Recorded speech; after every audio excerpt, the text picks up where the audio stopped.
Indonesia hebat. Tepuk anak Indonesia hebat. Selamat pagi beribadah, Olahraga makan sehat dan bergizi. Ayo bermasyarakat, tak lupa tidur cepat. Aku adalah anak Indonesia hebat. Berdiri semua, biar pada semangat. Tepuk anak Indonesia hebat. Bangun pagi beribadah, olahraga makan sehat dan bergizi. Ayo bermasyarakat, tak lupa tidur cepat. Aku adalah anak Indonesia hebat. Hari ini kita akan melanjutkan pembelajaran IPAS, melanjutkan yang kemarin. Tapi sebelumnya Ibu akan mengenalkan tentang sedikit tentang coding. Ada yang tahu coding itu apa? kode Kode. Apa lagi? Menurut kalian coding itu apa? Instruksi. Oke, instruksi untuk? Instruksi untuk apa? Untuk kode? AI? Apalagi pendapatnya? Revanka? Pemrograman. Coding menurut Revanka pemrograman. Fatan? Menurut Fatan apa coding? AI? Oh, AI itu coding. Rara? Hah? Kode rahasia. Oke lah. Hampir sama-sama semua. Jadi sebetulnya coding itu adalah proses menulis instruksi. Tadi siapa yang bilang instruksi? Ya, jadi memang proses menulis instruksi atau perintah dalam bahasa pemrograman. Jadi kita di sini akan belajar secara komputasional atau berpikir seperti komputer. Berpikir komputasional itu kita berpikir seperti komputer, menerapkan apa konsep-konsep yang di dalam komputer. Seperti dekomposisi, memecah masalah, pengenalan pola atau mencari kesamaan, abstraksi dan berpikir secara algoritma. Ini tuh apa sih, Nah? proses penulis Oh, itu kalau baca tadi yang Ibu jelaskan itu apa sih? Kalau diibaratkan itu kayak resep. Jadi di dalam resep ada apa aja? instruksi Ada instruksi, bahan-bahannya terbagi-bagi kan, ada bahan, ada cara membuat, ada penyajian gitu. Nah kalau pemrograman itu secara keseluruhan, pemrograman itu dari mulai resepnya, cara menyajikan, pokoknya bikin jadi si masakan itu jadi enak. Kalau coding itu hanya terbatas pada instruksi, cara membuat, bahan-bahan, membuat dan menyajikan toh sudah. Tapi kalau pemrograman itu kalau ibaratkan bikinnya kayak gimana, ada effortnya, terus biar disajikannya jadi bagus. Nah itu pemrogramannya. Paham nggak sampai situ? Nah, kalau AI itu ya seperti tadi yang Ibu jelaskan, bagian dari pemrograman. Jadi AI itu siapa yang bikin? Manusia. Dilatih apa enggak? Dilatih. Semakin banyak masukin data, maka AI-nya semakin pintarnya. Maksudnya gimana? Tahu banyak hal-hal. Iya. Jadi semakin kita latih, semakin kita masukin data, ya semakin bisa dia membantu manusia. Contohnya AI apa aja?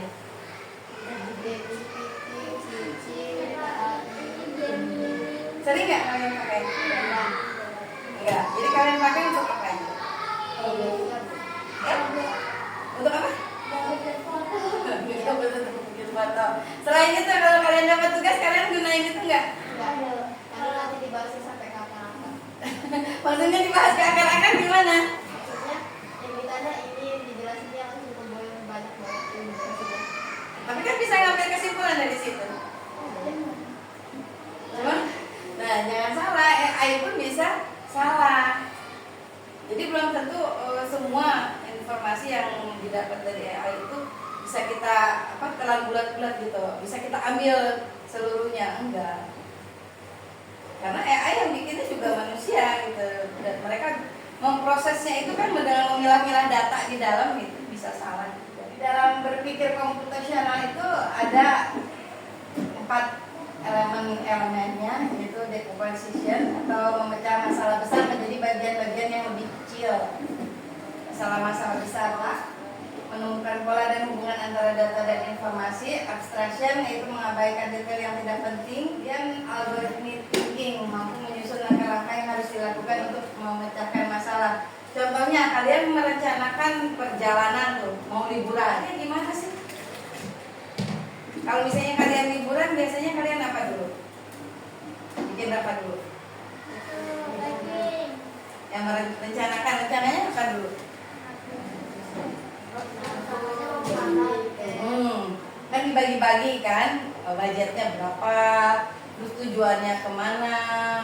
Nah itu memecah masalah besar menjadi bagian-bagian yang lebih kecil. Nanti budgetnya tuh ada lagi kan, untuk biaya penginapan berapa, untuk transportasi berapa, hal-hal lain berapa, tujuannya juga kemana gitu, memakai apa. Nah, itu di dalam situ kalian memecahkan masalah. Kemudian menemukan pola juga sama. Misalnya kalau musim liburan biasanya mahal tuh, tapi kalau misalnya nggak musim liburan biasanya tiketnya lebih murah, bener nggak? Kalian udah tahu kan biasanya ada pola-pola tertentu gitu kan. Terus kalau misalnya di long weekend mahal, kalau di hari-hari biasa murah. Nah kalian merencanakan sampai seperti itu. Jadi berpikir secara sistematis, belajar berpikir secara sistematis, mengabaikan detail yang tidak penting. Abstraksi itu, abstraction. Jadi kalian ambil aja yang penting-pentingnya, informasi-informasi yang tidak penting kalian abaikan. Kenapa kita perlu belajar coding? Kenapa alasannya? Sekarang udah di abad berapa? Abad 21. Semua kan sekarang serba digital. Kalau misalnya kita dengan coding itu kita membantu kita untuk mempelajari, untuk mengikuti arus modernisasi yang ada sekarang. Semuanya serba menggunakan gadget, menggunakan komputer. Kalau misalnya kita belajar coding, dapat membantu kita. Selain itu meningkatkan kemampuan berpikir logis, meningkatkan kreativitas kita, membangun ketahanan saat menghadapi tantangan. Karena dengan belajar coding itu otomatis membantu kita dalam melaksanakan tugas, meningkatkan kemampuan berpikir logis, dan kedepannya membuka peluang karir. Karena sekarang kan udah banyak gitu digitalisasi, semua apa menggunakan komputer. Metode pembelajaran dalam coding itu bisa secara mutlak mengacu pada perangkat, jadi menggunakan teknologi informasi dan perangkat komputer, tapi bisa juga tanpa menggunakan gadget apapun. Itu bisa dipelajari. Jadi nanti Ibu akan bagikan LKPD. LKPD itu mengenalkan coding kepada kalian.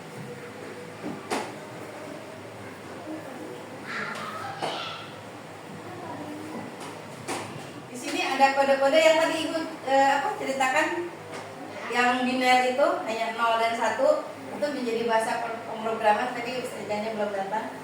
Dan di dalam itu salah satunya menggunakan biner. Kalau biner itu kan sudah ada dari sana rumusnya 0 sama 1. Jadi diubah, diproses oleh komputer itu menjadi data.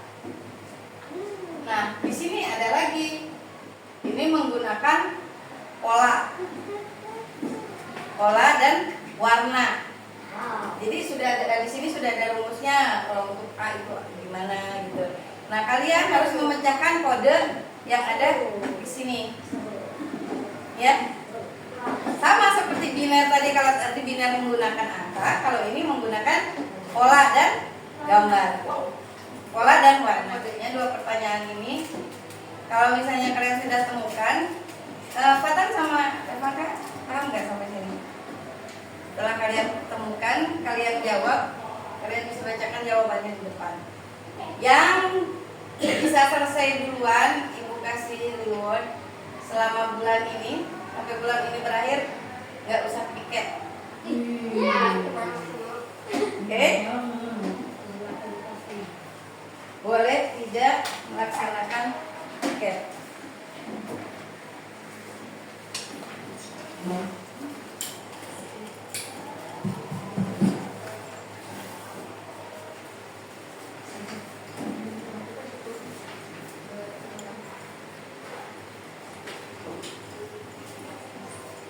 Ada yang mau ditanyakan?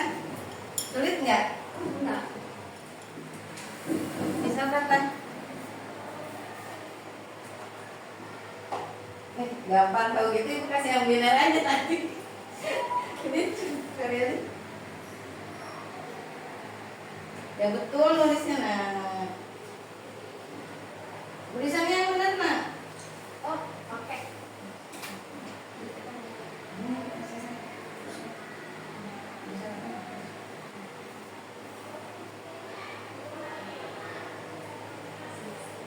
Yo, bisa nggak? Oke.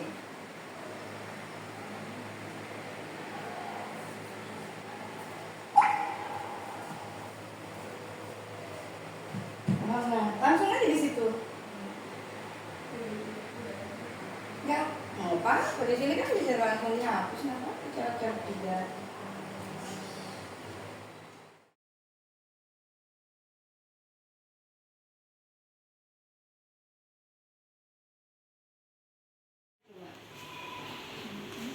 Mana? Ini sayang.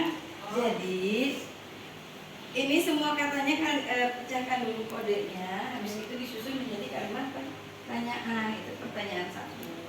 Yang ini sama juga seperti itu.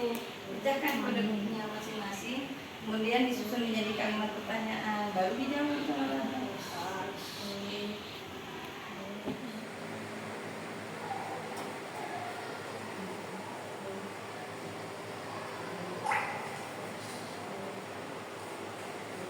Udah? Tadi sudah? Udah, yang ini hati merah ya. Koreksi ya, revisi. Yang hitam-hitam di bawah itu. Yang hitam-hitam ini hati merah. Enggak itu, tuh. Ini aja. Udah juga. Lagi. Udah.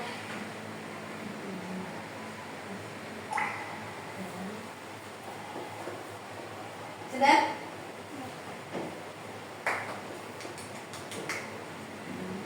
Ayo, Atar, kalau sudah boleh jawab. Apa jadi pertanyaan pertama? Ya. Sistem gerak manusia terdiri dari apa saja dan sebutkan masing-masing fungsinya. Oh, Yang barusan IPAS-nya coba dijawab. Jelaskan dulu semua temannya. Sistem gerak manusia terdiri dari gerak atau otot dari sendiri. terus fungsinya masing-masing apa aja? Fungsinya memberi bentuk Yang keras ya kedengaran. memberi bentuk dan dukungan untuk untuk melindungi bagian organ-organ vital. Terus Otot mempunyai kemampuan berkontraksi dan merelaksasi untuk menghasilkan pergerakan. kemudian Sendi pertemuan dua tulang yang memungkinkan pergerakan. ya. Kemudian tepuk tangan dulu dong buat Atar. Yang pertanyaan kedua, Jenis otot apa saja dan sebutkan ciri-ciri dari masing-masing otot tersebut. coba Otot dijawab. polos, otot koris, dan otot jantung. Otot polos bentuknya seperti dengan kayu. Nah, pelan-pelan. Dengar nggak penjelasan Atar? Nah, coba pelan-pelan. Gimana? Terdiri dari otot polos, otot koris, dan otot jantung. Otot polos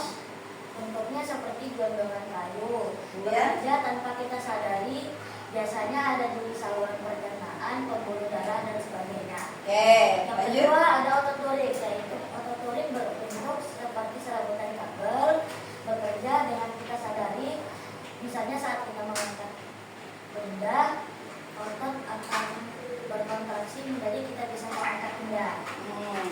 Yang ketiga, otot jantung. Otot jantung bentuknya seperti serabutan kapan maupun angkatan. Bekerja tanpa kita sadari, hanya terdapat di dinding jantung. Biasanya saat kita lagi makan, tidur atau berada, otot akan memompa darah ke seluruh tubuh. Udah, mereka duduk. Tepuk tangan dulu buat Atar. Jadi, Atar bebas di piket sampai air turun. Ada lagi? Ada jawabannya? Yang lain gimana? Coba jawabannya Raisa dibaca. Lihat baca itu kodenya yang sudah dipecahkan, coba dibaca apa? Setiap manusia terdiri dari apa saja dan sebutkan masing-masing fungsinya. Kemudian pertanyaan kedua, Jenis otot apa saja dan sebutkan ciri dari masing-masing otot tersebut. karena sudah selesai. Masih belum memecahkan kodenya. Empatan? Belum. Ya, ibu tunggu. Udah, Rangka?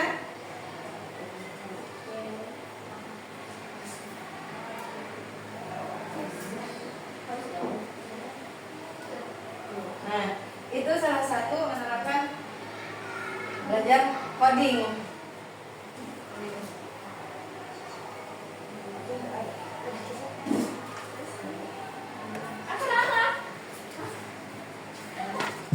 Jadi kita hari ini sudah belajar apa aja, anak-anak? Kita sudah mempelajari Coding. Kemudian berpikir komputasional. Berpikir secara komputasional. Jadi kita berpikir seperti komputer. Itu nanti kita integrasikan lagi kepada pelajaran-pelajaran lainnya. Tadi kita integrasikan dengan pelajaran apa? IPA. IPA. Gimana pelajaran hari ini? Seru. Seru? Coba kalian ini 1 sampai 10 kalian kasih ini nilai. Pelajaran menyenangkan hari ini berapa? 9. Ingat emoji wajah. Gimana kalian sepertikan emosi kalian, senang kan? Pelajaran hari ini sedihkah atau tidak menyenangkan atau gimana? Ayo. Dengan ini aja, dengan wajah kalian tunjukkan. Gimana? Itu tapi cemberut itu. Oke, kalau gitu sampai di sini dulu pembelajaran hari ini. Nanti kita akan belajar coding lagi dengan pelajaran lainnya. Ya. Sekarang lanjut ke mata pelajaran berikutnya. Oke. Terima kasih anak-anak. Assalamualaikum warahmatullahi wabarakatuh.